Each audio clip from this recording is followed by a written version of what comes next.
സ്ത്രീകളും കുട്ടികളും ഉപയോഗിക്കുന്ന പാഡുകൾ എത്രത്തോളം അപകടകരമാണ് എന്നുള്ളതാണ് ഇന്നത്തെ നമ്മുടെ വീഡിയോ. അപ്പോൾ ഇത് മാക്സിമം നിങ്ങൾ എല്ലാവരിലും ഷെയർ ചെയ്തെത്തിക്കുക. ഇന്ത്യയിലെ നിലവിലുള്ള എല്ലാ പാഡുകളും 2 മണിക്കൂർ കൂടുമ്പോൾ മാറണം എന്നാണ് പറയപ്പെടുന്നത്. ശരിക്കും പറഞ്ഞാൽ ഇത് എത്രത്തോളം അപകടം ഉണ്ടാക്കുന്നു എന്നുള്ളത് നിങ്ങൾ ഈ വീഡിയോയിലുള്ള ഈ പിക്ചർ കണ്ടാൽ മനസ്സിലാവും. കാരണം ഞാൻ പറഞ്ഞതല്ല, ഇത് ഡോക്ടേഴ്സ് പറഞ്ഞ വിവരണങ്ങളാണിത്. യൂട്രസിലുണ്ടാകുന്ന ക്യാൻസർ, സെർവിക്കൽ ക്യാൻസറിന് കാരണമാകുന്ന മാരക രാസവസ്തുക്കൾ പാഡുകളിലുണ്ട്.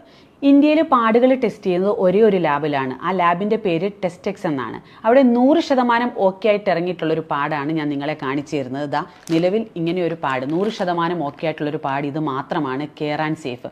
ഈ ഒരൊറ്റ പാഡ് കൊണ്ട് ബാക്ടീരിയൽ ഇൻഫെക്ഷൻ മാറും എന്ന് പറഞ്ഞാൽ നിങ്ങൾ വിശ്വസിക്കും. രണ്ടാമതൊരു കാര്യം, പീരീഡ് സംബന്ധമായി വരുന്ന വേദനകൾ, ആ വേദനകൾക്കെല്ലാം മാറ്റം വരുമെന്ന് പറഞ്ഞാൽ നിങ്ങൾ വിശ്വസിക്കും.